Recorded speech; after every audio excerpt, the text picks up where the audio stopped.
Almost everything about the name of this place is wrong. It's called Fort Ancient, and it was never a fort. There's an entire culture that archaeologists named after it, the Fort Ancient culture, and they didn't build it. The people who did build it moved over 500,000 cubic yards of earth up this hill, one basket at a time. This is Fort Ancient Earthworks, 3.5 miles of earthen walls on a bluff 235 feet above the Little Miami River, about 35 miles northeast of Cincinnati.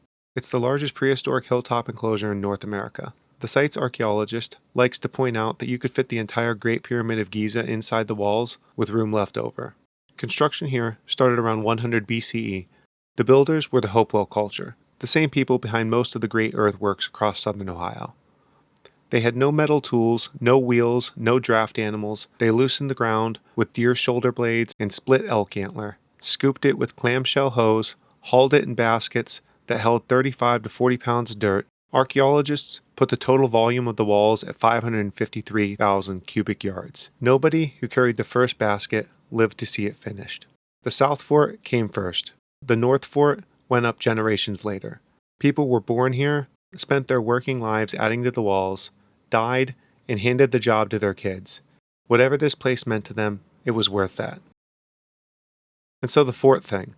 Settlers who came through here in the late 1700s looked at miles of walls wrapped around a defensible hilltop and called it a fort.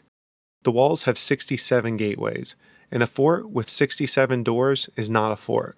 The ditches are on the inside of the walls, clay-lined, built to hold water, forming a chain of ponds running along the base of the embankment. You don't put a moat inside the fortress. Nothing in archaeology points to defense. Everything points to ceremony. This was a gathering place, built on high ground, closer to the sky. For the record, the closest it ever came to being an actual fort was during the First World War, when it was used as training camp for troops who practiced storming the walls. So in 2,000 years, the only army that ever attacked this place was doing it for practice. What it actually was is more interesting, and the best evidence is the calendar. Inside the enclosure, there are 4 mounds capped in limestone, laid out in a square. 2 of them align with the summer solstice sunrise through gaps in the wall. 2 align with the winter solstice sunrise. There's evidence the builders were tracking the 18.6-year lunar cycle too. This wasn't decoration, it was an instrument, a machine for keeping time built out of dirt and sight lines. And it still works. People gather here every June and every December. The sun still comes up exactly where the builders said it would, 2,000 years later. If you've been out here for one of the solstice mornings, tell me about it in the comments. And then there's the part nobody knew about until 2005. That year, a survey crew ran ground-penetrating equipment over the field in the North Fort. There was nothing visible above the grass. What they found underneath was a ring of postholes, 200 feet across, 3 concentric circles with roughly 200 posts in the outer ring alone. A wood henge. At the center, a pit packed with red, burned soil that had been carried in from somewhere else entirely. Carbon dating suggests the first version went up around 40 BCE. It was rebuilt again and again for more than 4 centuries. From the center of the circle, the summer solstice sun rises through the gateway in the wall. It's the same trick as Stonehenge, different continent, wooden posts instead of stone. Then it was gone, dismantled or rotted away, no trace on the surface. It sat under that field for something like 1,600 years before anyone found it. This place is still not done being discovered. Some of the strongest evidence for what this place was comes from what people carried here. Copper from the Great Lakes, mica from the Carolinas, shells from the Gulf of Mexico, obsidian from past the Rockies. For a long time, this read as trade. The current thinking is different, though. The people traveled here from absurd distances, brought pieces of home as offerings, not a marketplace, a destination.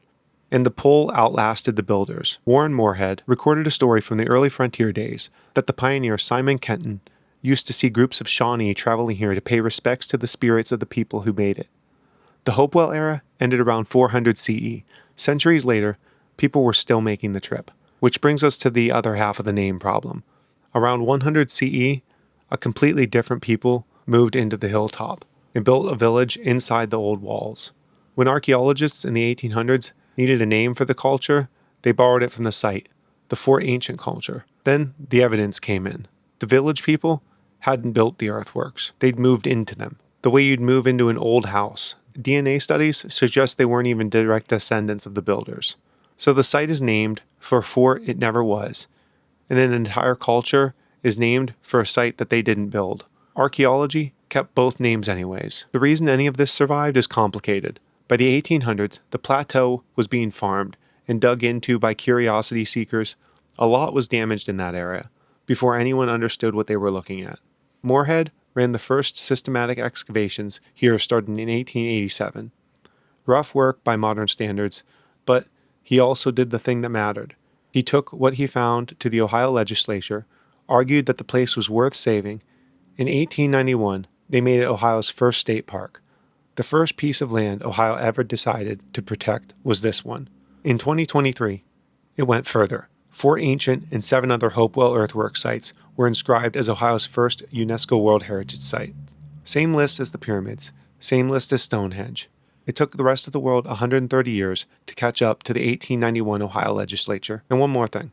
State Route 350, the road you drive in on, passes directly through one of the original gateways. There's a decent chance you enter this place through a 2,000-year-old doorway without even noticing. The first 4 episodes of this series were about one person and one thing they had to build. A blacksmith, a bricklayer, a man with a bucket in 52 years. This is the opposite. Not a single builder's name survived. Hundreds of people, across centuries, moved 500,000 cubic yards of earth by hand, and the work is the only signature that's left. And it's still keeping time. If you want more of the history behind this, there's a companion article over at thebeardedvagabond.com. Links in the description. Next one, Serpent Mound. 1/4 mile of earth shaped into a serpent, coiled along the rim of an ancient impact crater. Nobody agrees who built it, and one of the leading candidates is the Fort Ancient culture, the same people this place is named after. Subscribe if you want to see it. I'm Rex. That's Artemis. I'll see you on the next one.